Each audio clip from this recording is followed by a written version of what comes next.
Bonsoir, chers participants. Je vous souhaite la bienvenue au nom de la Société suisse de la sclérose en plaques. J'espère que vous pouvez me voir et m'entendre. Voilà, on vit tous une situation particulière en ce moment et on a souhaité justement vous proposer un webinaire sur le Covid-19 et la sclérose en plaques pour vous donner un maximum d'informations. Donc, avant de passer la parole à notre infirmière du centre MONCEP, Corinne Coleman, pardon, qui va nous faire une conférence de 20 minutes. Voilà, moi, je vais juste vous donner 2-3 détails sur l'ouverture du programme. Donc, on aura une conférence de 20 minutes présentée par Corinne Coleman et ensuite, vous aurez la possibilité de poser vos questions par écrit durant 25 minutes. Donc, pour ça, vous avez une petite flèche orange en haut à droite de votre écran et vous avez un onglet questions. Donc, on y répond, enfin, Corinne Coleman y répondra à la fin de sa présentation et moi, je me reconnecterai avec elle à ce moment-là. Voilà, donc le webinaire va terminer à 19h15 et voilà, donc moi, je vous dis à tout à l'heure et puis je vais juste me connecter avec Corinne Coleman. Bonsoir, je m'appelle Corinne Coleman, je suis infirmière conseil pour la Société suisse de sclérose en plaques et on est content de pouvoir vous proposer ce webinaire en lien avec la situation de ces dernières semaines que l'on vit à cause du coronavirus. Donc, qu'est-ce que cela signifie pour les personnes atteintes de CEP? C'est ce qu'on va essayer de découvrir ce soir. Donc, le contenu, ça sera l'information générale sur le coronavirus, les recommandations pour la population en général, quels sont les groupes à risque également, et puis recommandations pour les travailleurs touchés par la sclérose en plaques, et puis que faire si une infection donc c'est déjà produite. Donc, qu'est-ce que le coronavirus ou le Covid-19? Donc, Covid veut dire coronavirus identifié en 2019. C'est une nouvelle maladie des poumons et des voies respiratoires. Donc, elle est causée par un coronavirus, qui est un virus en forme de couronne. C'est pour ça qu'on a le terme de corona. Et puis, sa désignation exacte, c'est le SARS-CoV-2. Et puis, la transmission de l'infection se fait par gouttelettes. Donc, qu'est-ce que c'est qu'une infection par gouttelette? C'est une infection qui se produit au contact direct d'une personne infectée à courte distance par des gouttelettes qui peuvent être infectées. Donc, ça peut être en lien avec des éternuements, de la salive, quand on postillonne, qu'on parle de manière trop proche, par rapport à la toux, éternuement, quand on éternue et puis qu'on ne se protège pas le visage. Donc, il s'agit d'une transmission directe. Et puis, ce qu'il ne faut pas confondre avec une transmission aérogène indirecte, c'est en fait le virus qui reste dans les airs sur une plus longue durée. Donc, les modes d'infection les plus courants, donc c'est vraiment par contact étroit et prolongé. Si vous gardez pendant plus de 15 minutes une distance de moins de 2 mètres d'une personne malade, là, c'est vraiment, il y a beaucoup plus de risques de contagion directe. Et puis, par des gouttelettes, c'est si la personne malade éternue ou tousse, les virus peuvent atteindre directement donc les muqueuses du nez, de la bouche ou des yeux d'une autre personne qui est saine. Et puis par les mains également, donc des gouttelettes contagieuses provenant de la toux et des éternuements peuvent se trouver sur les mains. Et c'est pour ça qu'on se dit qu'il faut vraiment bien se laver les mains. Et puis elles peuvent ensuite atteindre la bouche, le nez et les yeux, donc si vous les touchez. Les recommandations générales, et puis ça continue à vraiment être de la répétition, mais c'est vraiment important de maintenir. Donc, c'est de se laver les mains soigneusement. Donc, ça veut dire à chaque fois que l'on rentre à la maison, avant de faire à manger, avant de manger directement, bouché ou qu'on a toussé, là, c'est vraiment important de bien se laver les mains. Également, quand on sort des toilettes. Voilà. Donc, se laver correctement les mains, ça veut dire qu'il faut vraiment passer entre les doigts. Ça veut dire aussi se nettoyer le bout des doigts et puis il ne faut pas oublier les pouces. C'est une tendance qu'on peut voir aussi, c'est d'oublier de se nettoyer les pouces. Et c'est pour ça que c'est important d'avoir les ongles bien courts et puis d'enlever tout ce qui est bijoux. Donc tout ce qui peut garder en fait des microbes et qui est difficile d'accéder en se lavant les mains. On peut utiliser du savon liquide, de l'eau, c'est la meilleure des façons de se nettoyer les mains. Maintenant, si on n'a pas accès à de l'eau ou du savon, par exemple dans la rue, une fois qu'on a été au bancomat, à ce moment-là, il faudrait utiliser une solution hydroalcoolique. Et puis, si il n'y a pas de solution hydroalcoolique sur le moment, ce qu'on peut faire, c'est attendre de rentrer à la maison pour se laver les mains avec du savon et de l'eau, mais surtout ne pas se toucher le visage. C'est le plus important. Ensuite, tousser et éternuer dans un mouchoir ou dans le creux du coude. Donc, tenez quelque chose devant votre nez et votre bouche lorsque vous toussez. Ça aussi, c'est important. Et puis, de préférence, un mouchoir en papier. Si vous n'avez pas, toussez ou éternuez dans le creux de votre bras, le coude. Et puis, si vous utilisez vos mains, lavez-les soigneusement à l'eau et au savon immédiatement après. Il faut également utiliser des mouchoirs en papier et ne les utiliser qu'une seule fois. Donc, il faut vraiment les jeter après. Ce qui est important également, c'est de garder ses distances avec les autres. Ça veut dire que lorsqu'on fait la queue, par exemple pour des courses, lorsqu'on va à la banque ou à la poste, il faut garder en tout cas 2 mètres de distance devant soi, derrière soi. Je l'admets, c'est pas facile à calculer, mais je crois que toutes les instances publiques essayent de mettre des marquages au sol, donc vraiment bien les respecter aussi. Et puis, il faut vraiment rester à la maison si vous présentez des symptômes de maladie, en cas de fièvre, de toux, des difficultés respiratoires également.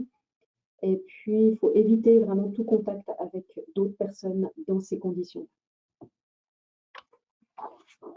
Il faut toujours également annoncer par téléphone, vous annoncer en tout cas par téléphone avant d'aller chez le médecin ou aux urgences. On ne veut surtout pas surcharger le système de santé actuellement.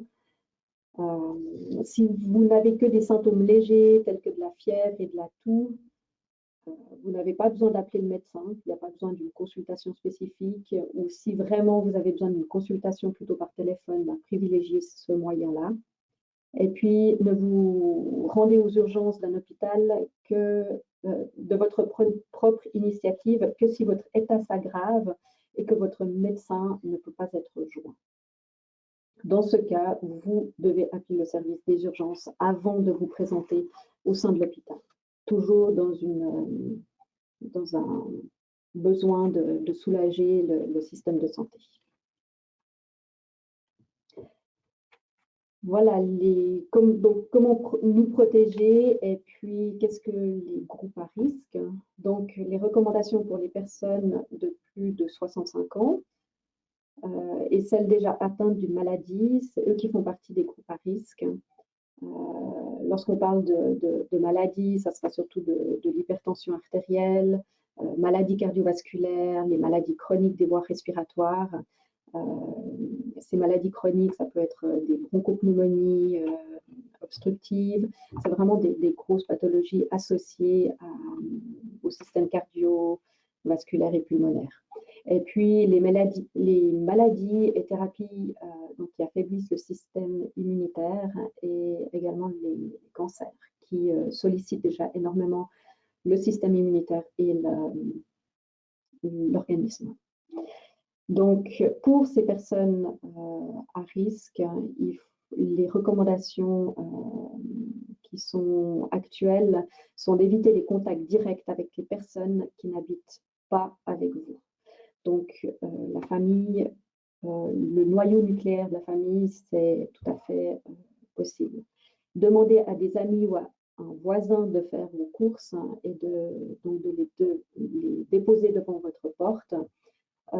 Déposer devant la porte veut dire au moins à 2 mètres de distance, ou de sonner puis de repartir. Si vous devez vous rendre chez le médecin, donc allez-y en voiture, à vélo, à pied. Si c'est vraiment pas possible et que vous devez prendre un taxi, voilà, c'est possible aussi. Gardez une distance d'au moins 2 mètres également avec d'autres personnes, donc même les personnes que vous croisez dans la rue lorsque vous vous déplacez à pied.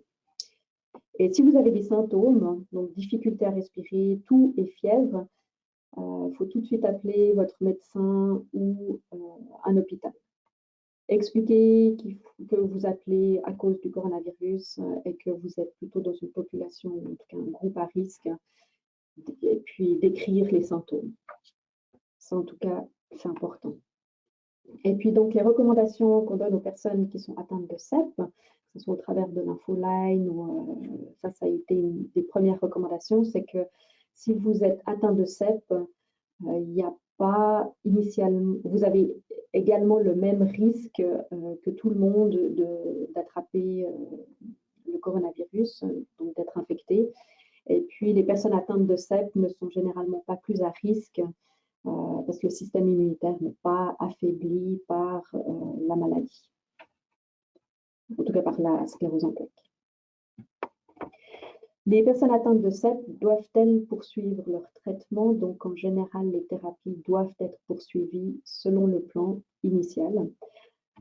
Toutefois, les neurologues chargés donc, du traitement peuvent envisager soit de reporter le début ou soit reporter la poursuite du traitement.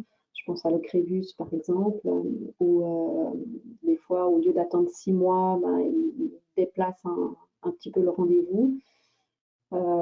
Et puis avant de commencer une immunothérapie, les neurologues, donc quand il y a quelqu'un qui est nouvellement diagnostiqué, les neurologues et les personnes atteintes de CEP doivent observer et prendre en compte la situation actuelle pour choisir si effectivement ils vont commencer tout de suite la thérapie ou peut-être la différer après cette période qu'on a actuellement.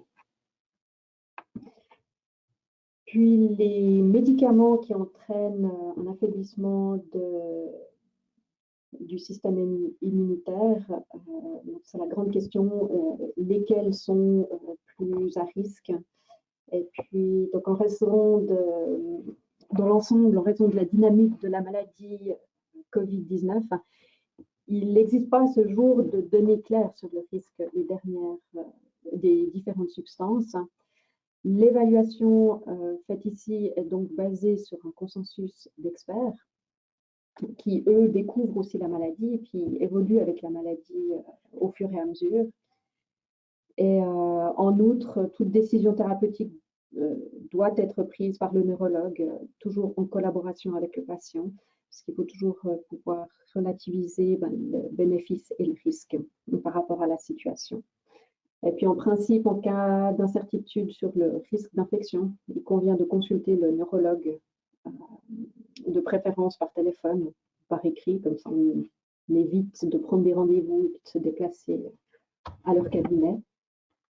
Et ce qui est aussi important, c'est que les médicaments qui soulagent les symptômes tels que la douleur ou la spasticité avec la CEP, en tout cas ces médicaments-là ne sont pas concernés par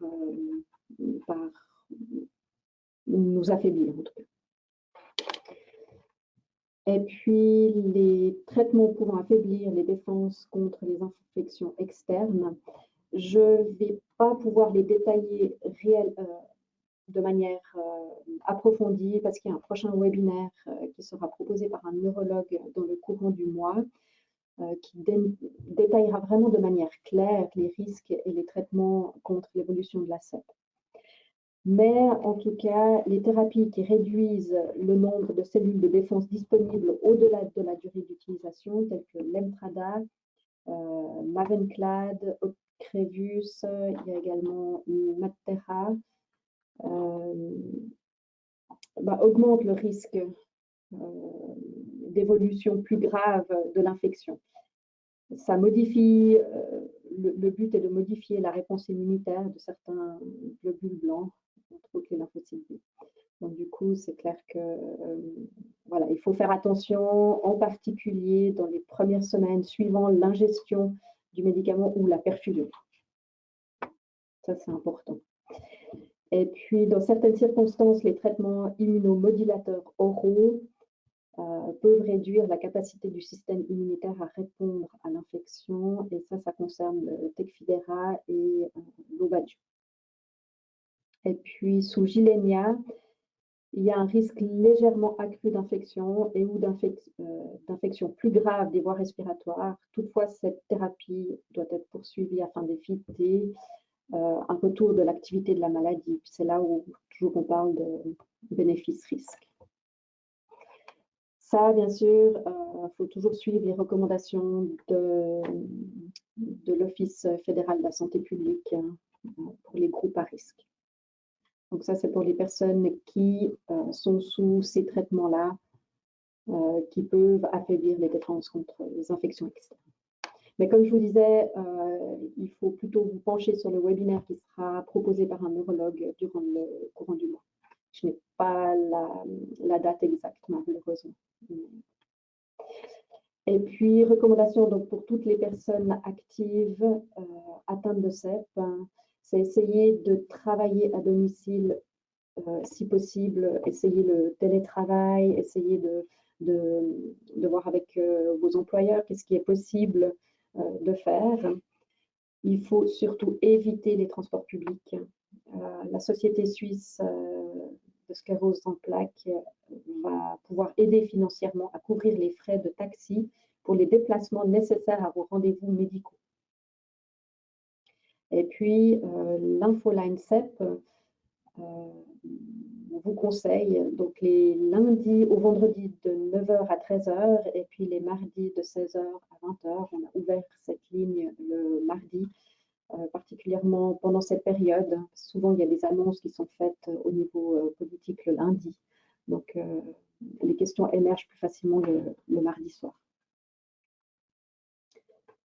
Voilà, et puis par rapport aux employeurs, ils ont aussi des obligations pour les personnes qui sont à risque et puis qui doivent continuer à travailler.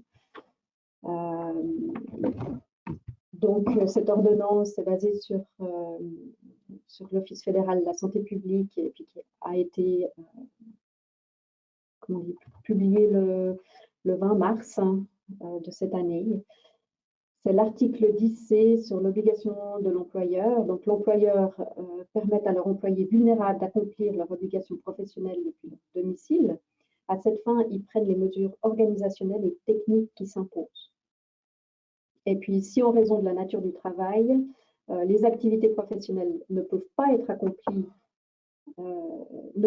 accomplies que sur le lieu de travail habituel, les employés sont tenus de prendre les mesures organisationnelles, les employeurs, excusez-moi, sont tenus de prendre les mesures organisationnelles et techniques à même de garantir le respect des recommandations de la Confédération en matière d'hygiène et d'éloignement social. Ceci risque de changer cette semaine. Je ne sais pas dans quel ordre ça va changer, mais voilà, c'est des informations que j'ai pu avoir aujourd'hui. Et puis, s'il n'est pas possible que les employés vulnérables, comme on a vu avant, d'accomplir leurs obligations professionnelles dans le cadre fixé par l'article 1,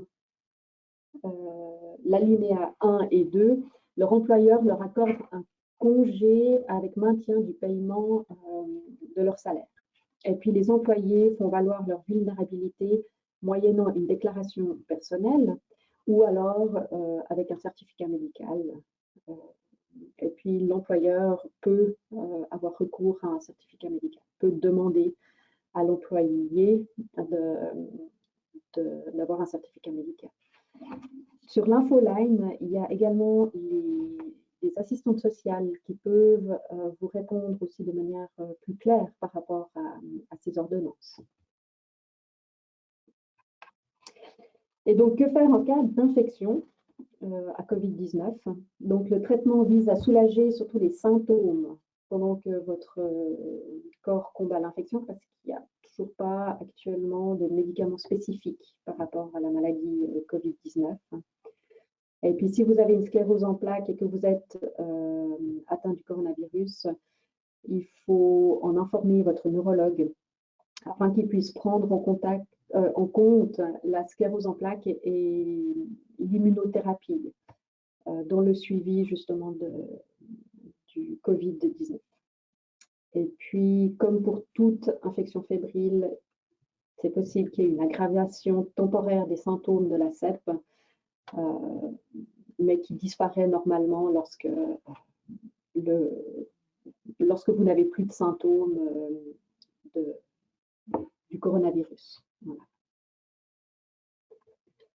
Et puis, si vous appartenez au groupe à risque et que vous présentez les symptômes d'une infection respiratoire avec ou sans fièvre, il faut vérifier par téléphone si un rendez-vous chez le médecin est indiqué, parce qu'on essaye d'éviter ces contacts. Informez votre médecin si vous êtes une personne particulièrement à risque.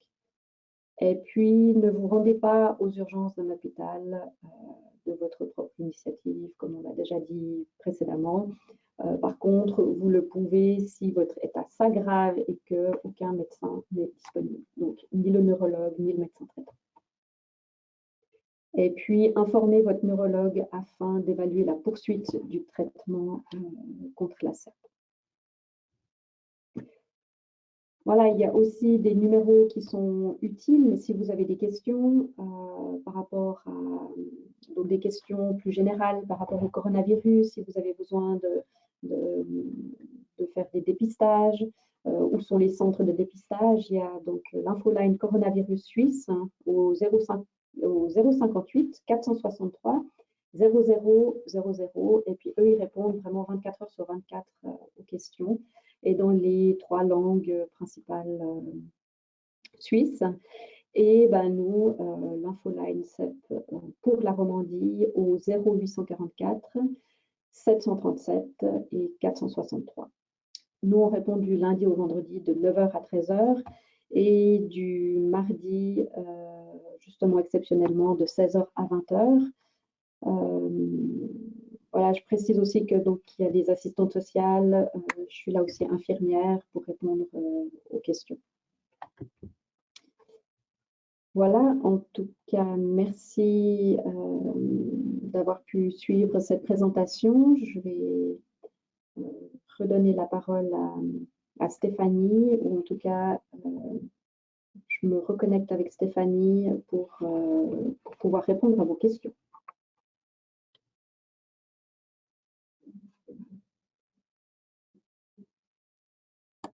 Voilà, rebonsoir tout le monde. Je crois qu'on ne m'entendait pas. Voilà. Donc, merci beaucoup, Corinne, pour ta présentation. Voilà, j'ai déjà reçu quelques petites questions de certains participants. Donc, là, j'ai une première question où on demande est-ce que le changement de traitement durant cette période d'épidémie est déconseillé? Alors là, toujours en discussion avec les neurologues, avec le neurologue que vous voyez. Ça dépend aussi quel traitement vous allez changer. Est-ce que c'est pour un traitement, si c'est pour un immunomodulateur, pour un immunosuppresseur? Donc là, effectivement, il faut peut-être voir s'il ne faut pas reporter le changement, continuer avec le traitement, s'il vous convient encore, continuer avec ce traitement, et puis éventuellement attendre que cette période de coronavirus ne soit plus si virulente, et puis éventuellement changer de traitement après. Effectivement, mais tout dépend du traitement que vous avez, et puis toujours en concertation avec votre neurologue. Vraiment. Merci. Voilà, j'ai une deuxième question où on nous demande si la société CEP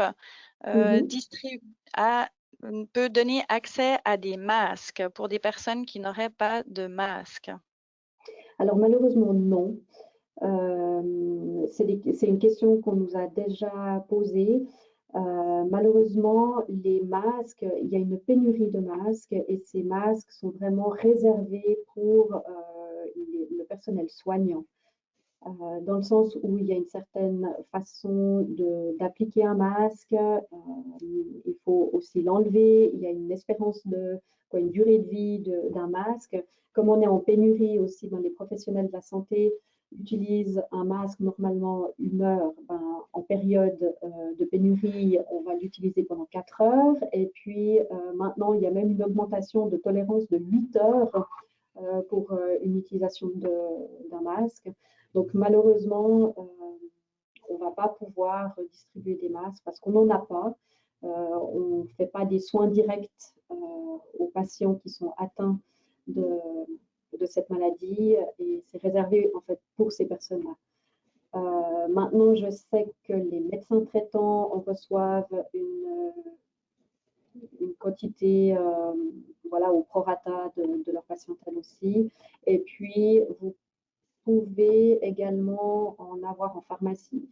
Donc, il faut vraiment vous adresser soit à votre médecin traitant, éventuellement neurologue, je ne suis pas vraiment au clair, ou aux pharmacies, sachant bien qu'on est vraiment dans une pénurie. Merci. J'ai une troisième question. Oui. On m'a posé plusieurs questions par rapport à la demande du neurologue d'arrêter un certain traitement. Donc, est-ce que c'est une personne plus à risque pour la personne qui arrête son traitement ou aussi est-ce qu'il n'y a pas une surréaction du neurologue? Alors, moi, je ne peux pas juger de la décision du neurologue si c'est le même neurologue par rapport à toute sa même patientèle qui prend cette décision, je ne sais pas. Je ne sais pas quel genre de traitement est-ce qu'il souhaite arrêter. Et puis, normalement, si on arrête un traitement, on n'est pas du tout à risque, on n'augmente pas le risque d'attraper le coronavirus, où on n'augmente pas de possibilité d'avoir des complications par rapport à complications si on est atteint du coronavirus. Par contre, on risque plutôt de développer ou d'avoir une poussée supplémentaire. Voilà. En tout cas, ça va plutôt dans ce sens-là. Merci. J'ai une autre personne qui demande si au HUG, les traitements sont encore administrés, par exemple les corticoïdes ou Tysabri. Alors, normalement, oui. Ça dépend après de la décision aussi du service. Si le service a pris la décision de reporter tel ou tel traitement parce qu'ils le peuvent et parce que c'est à risque, à ce moment-là, ils vont contacter les patients pour leur transmettre ces données-là. Et puis, c'était quoi la deuxième question?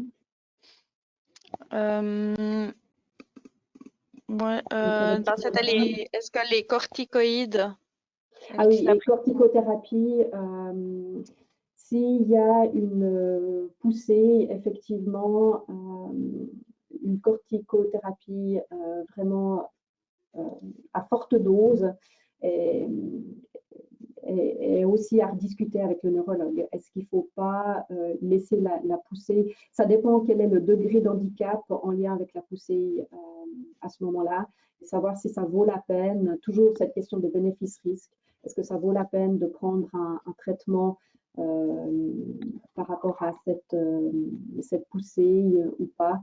Est-ce que ça vaut la peine de prendre une corticothérapie ou pas? Merci. J'ai une autre personne qui demande si un vaccin contre les pneumocoques est recommandé.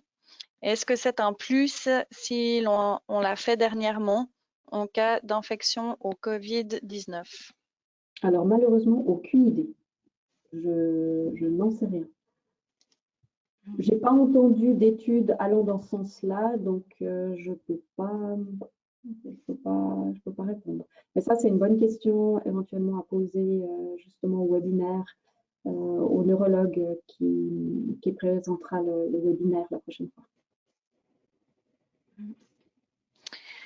Merci. J'ai une autre question intéressante où une personne me demande si on commence à avoir des chiffres sur la sclérose en plaques et les traitements en lien avec le coronavirus.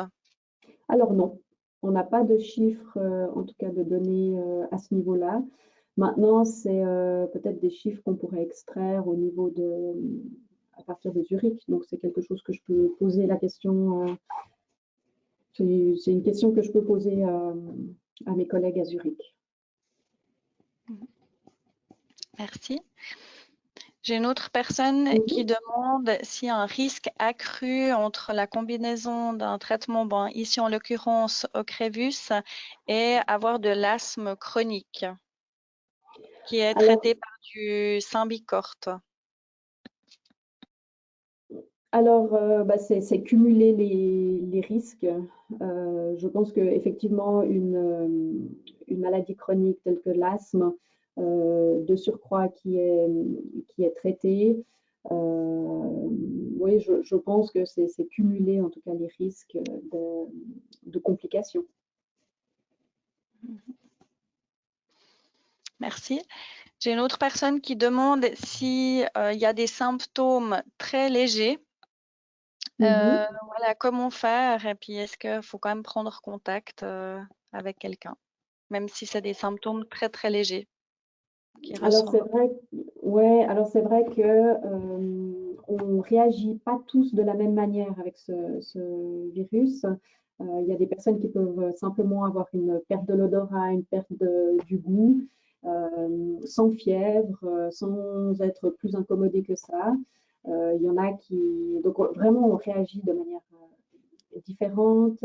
Si on n'a pas de fièvre, que c'est une toux légère, que voilà, ça vient, ça va repasser, ça va partir. Mais dans tous les cas, il faut rester à la maison et puis il faut faire attention à ne pas le transmettre plus loin, comme pour toute autre infection. Et c'est ce que je disais au départ, c'est vraiment dès que vous avez des symptômes, même légers, essayez plutôt de rester à la maison. Merci. Mais ça peut être le Covid comme ça peut ne pas être Covid. Merci. J'ai une autre personne qui demande quels sont les risques de complications avec le Covid-19 et les traitements immunosuppresseurs. Par exemple, mort ou autre. Alors ça, quel traitement? Non, quels sont les risques de complications? Ah, c'est surtout au niveau pulmonaire. Donc, c'est des complications telles que le virus ne reste pas au niveau, c'est un rhinovirus, un peu comme et puis ça reste pas uniquement au niveau de la gorge, comme ça, mais ça descend plus bas au niveau des poumons. Et généralement, si on a une fragilité au niveau pulmonaire, ça va s'attaquer plutôt aux poumons et créer plutôt une détresse respiratoire. Et c'est pour ça qu'on parle d'intubation et oui, d'intubation et puis de ventilation à l'hôpital en milieu intensif. Donc voilà, il y a des risques importants et puis il faut vraiment, si on est en plus une personne à risque, il faut vraiment limiter le plus et puis rester chez soi. Limiter le plus de contacts en tout cas et puis rester chez soi. Merci.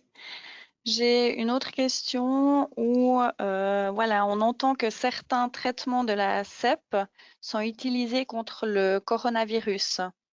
Est-ce que tu peux nous en dire plus? Alors, pas du tout. Mhm.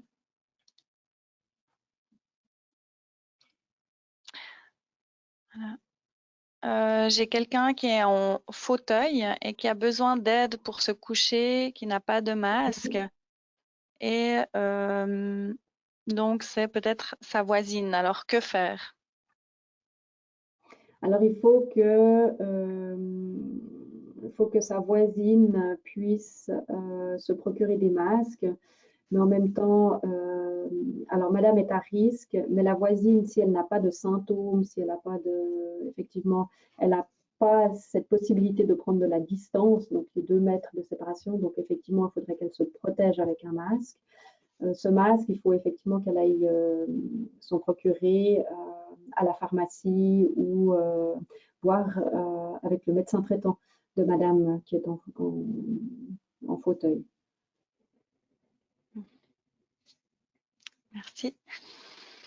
Voilà, j'ai une autre question par rapport à notre conseil scientifique. Est-ce qu'il travaille sur la manière de protéger au mieux les personnes atteintes et sous traitement immunodépresseur?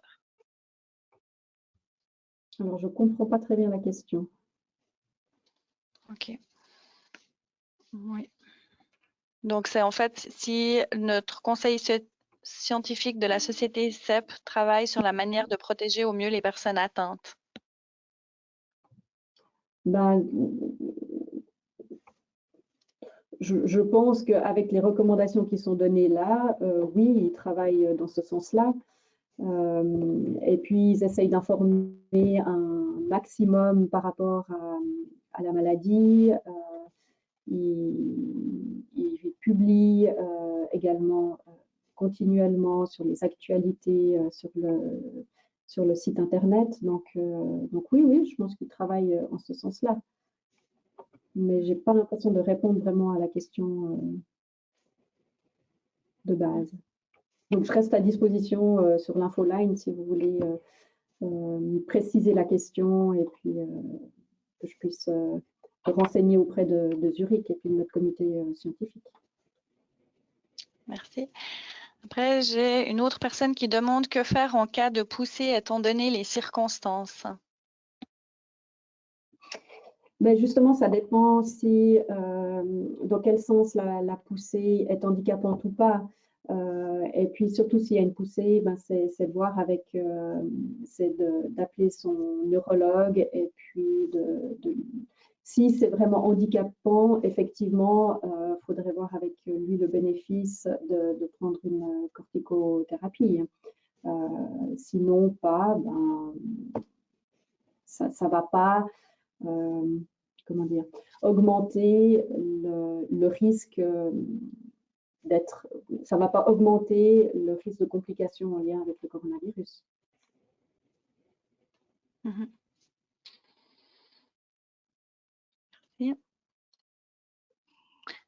Merci beaucoup. Je vais prendre encore une dernière question. Oui. Voilà, parce qu'on va gentiment arriver à la fin du webinaire. Donc là, j'ai Mhm. encore une personne qui demande si plusieurs enfants, dont certains ayant des symptômes légers, sont atteints, que faire? Voilà, si on vit avec les enfants.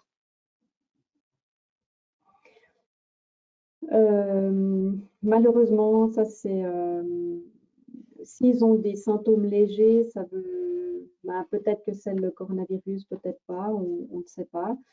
Maintenant, il faudrait pouvoir s'isoler. Si vous êtes une personne à risque, il va falloir essayer de vous isoler. Ça veut dire que ben, le conjoint ou que quelqu'un puisse s'occuper de l'enfant et puis que vous restiez à distance. Essayer de faire en sorte que ben voilà, vous ne soyez pas trop en contact avec cet enfant, que vous soyez à distance, que vous désinfectiez bien le matériel qu'il utilise. C'est vraiment toutes les précautions pour vous protéger. Mais de plus en plus, c'est ce genre de situation et de questions qu'on a. Je peux que vous encourager à essayer de vous isoler le plus possible. Et puis pas forcément de mettre cet enfant-là en quarantaine. Ou alors, si c'est possible, plutôt que cet enfant-là reste dans sa chambre.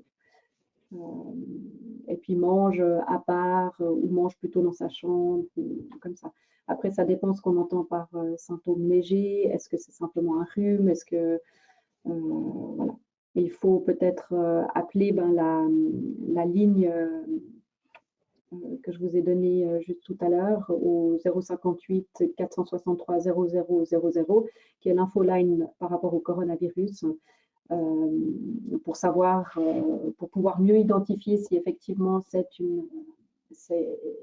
des symptômes qui s'apparentent au coronavirus ou pas. Merci beaucoup. Donc, en tout cas, merci beaucoup, Corinne, pour ta présentation. C'était très bien. Et puis, avant de nous quitter, moi, je vais juste encore donner 2-3 dernières informations. Et en tout cas, sachez qu'il y a encore la ligne qui est ouverte ce soir jusqu'à 20h. Donc, n'hésitez pas à téléphoner. Et sinon, voilà, du lundi au vendredi, comme Corinne l'a dit tout à l'heure, vous pouvez sans autre nous appeler sur l'infoline ZEP. Voilà. Donc, nous, on a des prochains webinaires au programme. Donc, vous pouvez voir l'agenda sur notre site internet. Donc, ça se trouve sur la page des prestations. Et puis après, vous allez sous cours et formation, sous l'onglet des webinaires. Donc là, on a plusieurs sessions de douyin et méditation qui sont prévues sur tout le mois d'avril. Donc ça, vous avez une session hebdomadaire qui est prévue. On a aussi une conférence sur les médecines intégratives et la sclérose en plaques prévue fin avril. Et entre autres, on aura aussi quelques enregistrements en ligne directement sur notre site internet sur des vidéos avec des méditations guidées, des exercices, une série d'exercices pour l'ouverture respiratoire. Donc voilà, en tout cas, n'hésitez pas à jeter un œil, à vous inscrire. Et on fait un maximum pour nous adapter un petit peu à cette situation.